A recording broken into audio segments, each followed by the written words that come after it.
സ്വാഗതം.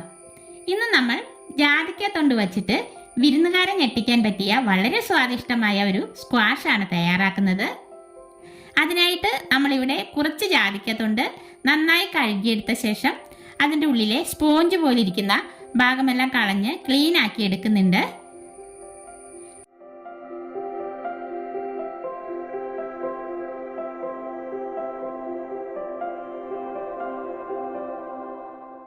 എന്നിട്ടിത് ചെറിയ കഷ്ണങ്ങളാക്കി അരിഞ്ഞെടുക്കാം.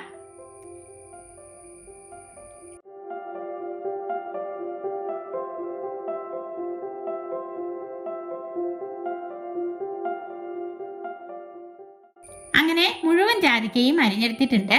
ഇനി നമുക്കിത് ഒരു അരമണിക്കൂർ ഒന്ന് വെള്ളത്തിലിട്ട് വെക്കണം.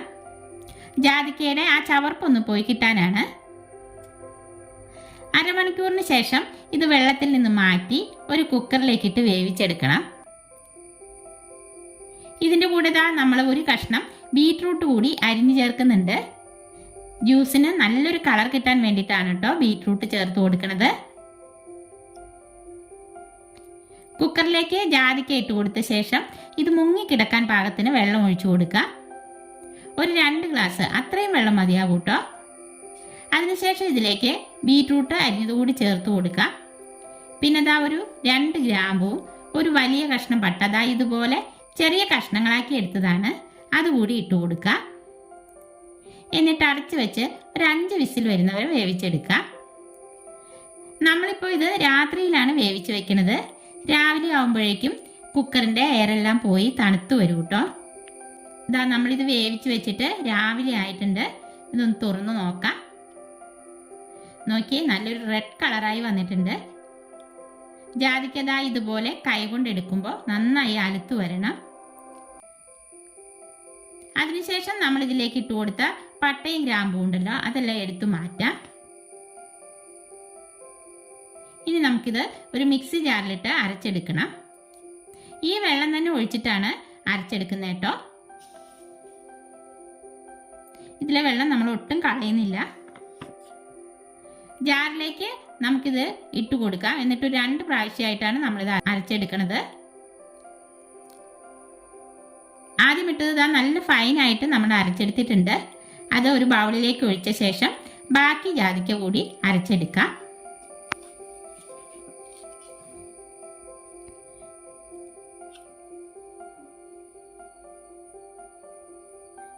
അങ്ങനെ മുഴുവൻ ജാതിക്കയും നമ്മൾ നന്നായിട്ട് അരച്ചെടുത്തിട്ടുണ്ട്. ഇനി നമുക്കിതൊന്ന് അരിച്ചുകൂടി എടുക്കണം. നല്ലൊരു വൃത്തിയുള്ള തുണി ഒരു പാത്രത്തിന് മുകളിൽ വച്ച ശേഷം അതിലേക്ക് ജാതിക്ക മിക്സ് ഒഴിച്ച് അരിച്ചെടുക്കാം. അരിച്ചെടുത്ത ശേഷം നമുക്കിത് ഒരു പാനിലേക്ക് അളന്നൊഴിക്കണം കേട്ടോ. 250 ml കപ്പിന് 3 കപ്പാണിതുള്ളത്. ഇനി നമുക്കിതൊന്ന് വേവിച്ചു കൂടി എടുക്കേണ്ടതുണ്ട്. പാൻ അടുപ്പത്തേക്ക് വെച്ച് ഫ്ലെയിം ഓൺ ആക്കിയ ശേഷം 2 കപ്പ് പഞ്ചസാര നമുക്ക് ആദ്യം ഇതിലേക്ക് ഇട്ട് കൊടുക്കാം.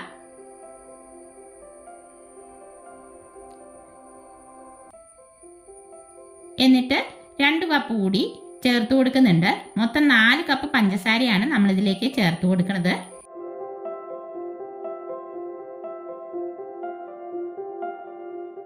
അതിനുശേഷം മീഡിയം ഫ്ലെയിമിൽ വെച്ചിട്ട് ഒരു 5 മിനിറ്റ് നല്ലപോലെ ഇളക്കി തിളപ്പിച്ചെടുക്കണം. പഞ്ചസാര എല്ലാം മിക്സായി വരുന്ന സമയത്ത് നമുക്ക് ഒരു 2 ചെറുനാരങ്ങയുടെ നീര് ഇതിലേക്ക് ചേർത്ത് കൊടുക്കാം കേട്ടോ. എന്നിട്ട് ഒരു 4-5 മിനിറ്റ് കൂടി വീണ്ടും നന്നായി തിളപ്പിച്ചെടുക്കണം. നല്ലൊരു സ്മെല്ലാണ് കേട്ടോ. ഇതിങ്ങനെ തിളച്ചു വരുമ്പോൾ നല്ലൊരു പീച്ച് കളറാണ് നമ്മുടെ ഈ സ്ക്വാഷിനുള്ളത്. ഇത് നമുക്ക് 1 മാസം വരെ പുറത്ത് സൂക്ഷിക്കാം. അതിനുശേഷം ഫ്രിഡ്ജിൽ വച്ചാൽ മതിയാവും കേട്ടോ. അപ്പോൾ നമ്മുടെ ജാതിക്ക മിക്സ് ഇവിടെ പാകമായി വന്നിട്ടുണ്ട്. ഇനി നമുക്ക് ഫ്ലെയിം ഓഫ് ചെയ്ത് ഇത് തണുക്കാനായി മാറ്റി വയ്ക്കാം. അങ്ങനെ നമ്മുടെ സ്ക്വാഷ് നന്നായി തണുത്ത് സെറ്റായി വന്നിട്ടുണ്ട്. നമുക്കിതൊരു ഐസ്ക്രീം പാത്രത്തിലേക്ക് മാറ്റി അടച്ച് സൂക്ഷിക്കാം. ചില്ലുപരണി ഉണ്ടെങ്കിൽ അതിലൊഴിച്ച് വെച്ച് സൂക്ഷിക്കുന്നതാവും കേട്ടോ ഒന്നുകൂടി നല്ലത്. ഇനി നമുക്ക് ഒന്ന് ജ്യൂസ് അടിച്ച് നോക്കണ്ടേ. ഇതിൽ നിന്നൊരു 2 സ്പൂൺ എടുത്ത് ഒരു മിക്സി ജാറിലേക്കിട്ട് അതിലേക്ക് 1 ഗ്ലാസ് വെള്ളം ഒഴിച്ച് ഒന്ന് അടിച്ചെടുക്കാം. എന്നിട്ട് സെർവിങ് ഗ്ലാസ്സിലേക്ക് ഒഴിച്ചു കൊടുക്കാം. നല്ല അടിപൊളി ജ്യൂസാണ് കേട്ടോ. ഇനി നമുക്ക് സോഡയും കൂടി ഒഴിച്ച് ഒന്ന് ജ്യൂസ് ഉണ്ടാക്കി നോക്കാം. 2 സ്പൂൺ ജാതിക്ക മിക്സി ജാറിലേക്ക് ഇട്ട് കൊടുക്കാം. എന്നിട്ട് നമുക്ക് 1 ഗ്ലാസ് സോഡ ഒഴിച്ച ശേഷം ഒന്ന് അടിച്ചെടുത്തിട്ട് വരാം. ഇങ്ങനെ ഉണ്ടാക്കുമ്പോൾ ഒന്നുകൂടി ടേസ്റ്റാണ് കേട്ടോ. നമ്മൾ മൊജീറ്റോ ഒക്കെ കുടിക്കുന്ന ഒരു ഫീലാണ്. അതിലും ടേസ്റ്റ് എന്ന് വേണം പറയാനായിട്ട്. വിരുന്നുകാരൊക്കെ വരുമ്പോൾ ഉണ്ടാക്കി കൊടുക്കാൻ പറ്റിയ നല്ലൊരു ഡ്രിങ്കാണ് കേട്ടോ ഇത്. അപ്പോൾ നമുക്കിതൊന്ന് കുടിച്ചു നോക്കാം. നല്ല ടേസ്റ്റ് ഉണ്ട്.